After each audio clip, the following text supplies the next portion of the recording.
sabar dengan ujian Allah Subhanahu Taala. Kita ni hidup sederhana.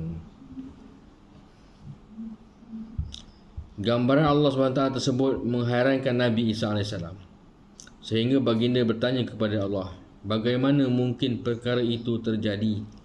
Kemudian Allah SWT menjelaskan bahawa umat seperti itu pasti menjelma, sebab Allah SWT akan mengurniakan kurniaan dan rahmat berupa ilmu. Kekurangan sifat-sifat yang tersebut tidak menjadi halangan, kerana mereka diberi sebahagian daripada sifat Allah SWT. Sifat Allah SWT syukur dan sabar lah. Sifat sabar, bukan sifat syukur. Sifat sabar Allah SWT. Kita sabar ni, Allah lagi sabar. Sabar dengan ujian, sabar hidup di dunia ni. Bila nak mati, sabar. Bila nak mati, tak buat persediaan.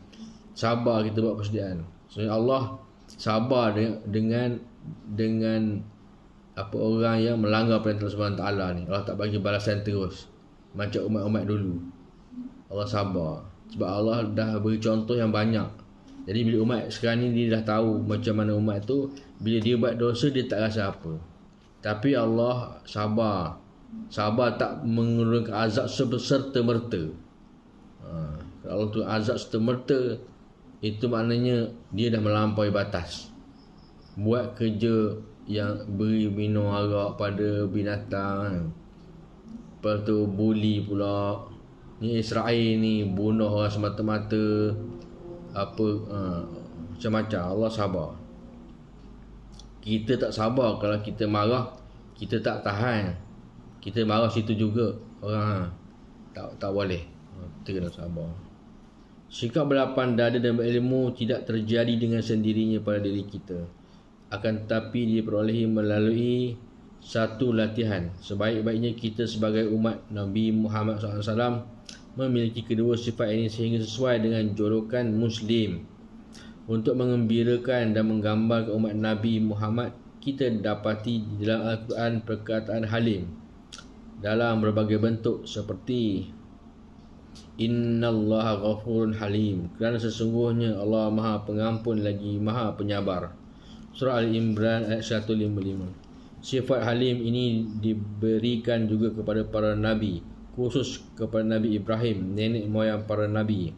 Dia sebut dalam Al-Quran, Inna Ibrahim la awwahun halim, sesungguhnya Nabi Ibrahim itu lembut hati lagi penyabar. Surah At-Taubah ayat 114. Dan kepada Nabi Ismail putera Ibrahim disebutkan, Fabasyarnahu bighulamin halim, lalu kami berikan kepadanya berita yang menggembirakan bahawa ia akan berperoleh seorang anak yang penyabar.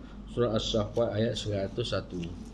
Kesemuanya ini menunjukkan agar setiap umat Nabi Muhammad SAW mempunyai sikap berlapang dada mengenai perkataan ilmu. Ianya terdapat dalam Al-Quran dalam berbagai bentuk seperti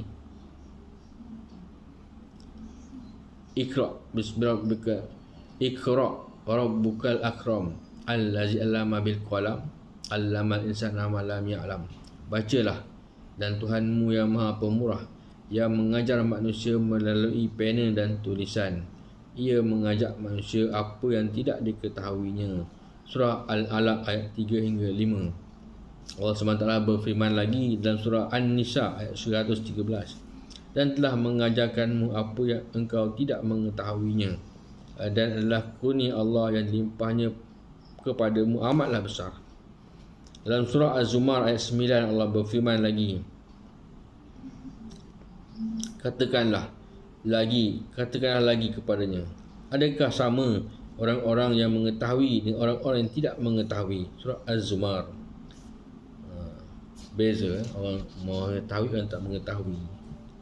Orang berilmu, orang mengetahui. Orang jahil, dia tidak mengetahui. Jadi itulah kerja dakwah, ilmu. Orang berilmu, orang yang beriman, ajak orang yang tak tahu, orang yang jahil. Tak kira lah orang tu mak rempik ke, orang ni kerja di kedai ke, orang yang tak pakai, orang yang tak sembahyang ke.